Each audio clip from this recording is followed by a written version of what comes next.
but there's definitely been impact on price. Will that continue? Well, I think with most of the larger companies, and certainly this was my experience at Stryker, there's a kind of point at which you don't want to go lower. So certainly at Stryker, we walked away from some tenders where they wanted really, really low prices. I mean, ridiculously low prices, and we just said, well, we can't afford to do that. We can't make the product, provide all the medical education, and do all the things we do in the R&D for that price. Doesn't make sense. So we actually did walk away from a number of deals. So I think the price has possibly met a floor, but that price pressure is still very much there.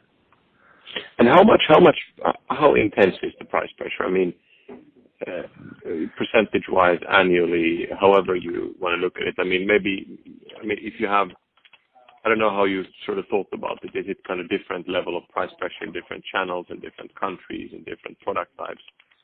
Can you kind of try to quantify it a little bit by relevant segments? Yes, that's true. Okay, so if I start on hips and knees, I would say pretty similar in terms of the pricing pressures. And if you try and divide it by country, I think particularly in the UK, the price pressure has been incredibly high. If I take, for example, the extra hip, which is a hip I know very well, which in the UK and Scandinavia probably has, I don't know, about 60% of the market, not in Italy or France or Spain, Portugal, anywhere like that, but it certainly does in Northern Europe. That price, list price or selling price, reduced by about 40% from 7 years ago, which is significant, huge amount. And the knee, the same. I mean, we used to, certainly in the UK, a knee would be about £1,400, £1,400. Now is routinely less than 1,000. So a big decrease. Certainly the same in Germany. So about 40% over 7 years. Yes, yeah. So, but orthopedics is a relatively slow-moving industry.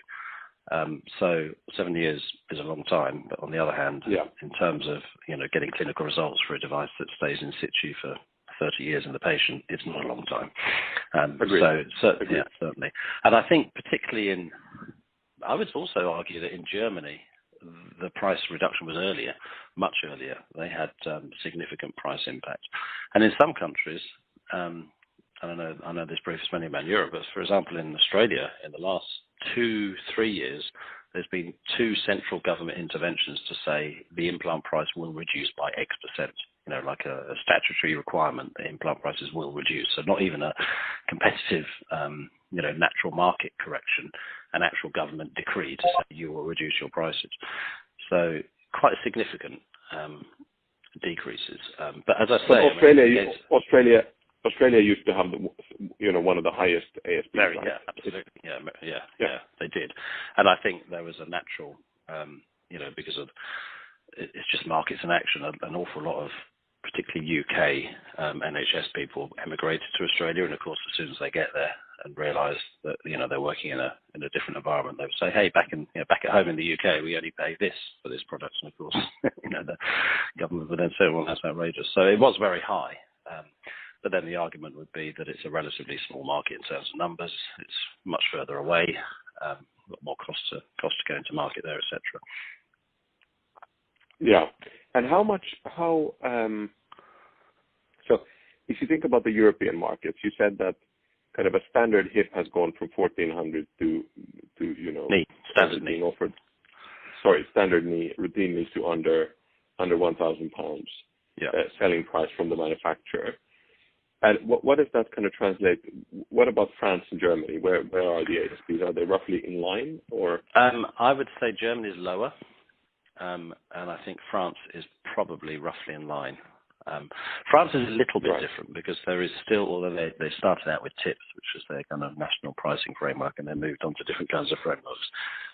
There is still, in certain regions of France and Italy, an ability to charge a much higher price. So Italy is still probably almost twice that. Okay, and this is a primary knee implant. Yeah, primary knee. Yeah, standard primary knee. Yeah, that's £1,000 in the UK, and you'd say a little bit lower in Germany, and probably on average about the same in France. Yeah, and then probably twice as much in Italy and Switzerland. Got it. Yeah. What about Spain? Pretty low in Spain actually, because they've had huge economic problems, so they'll be about the UK price.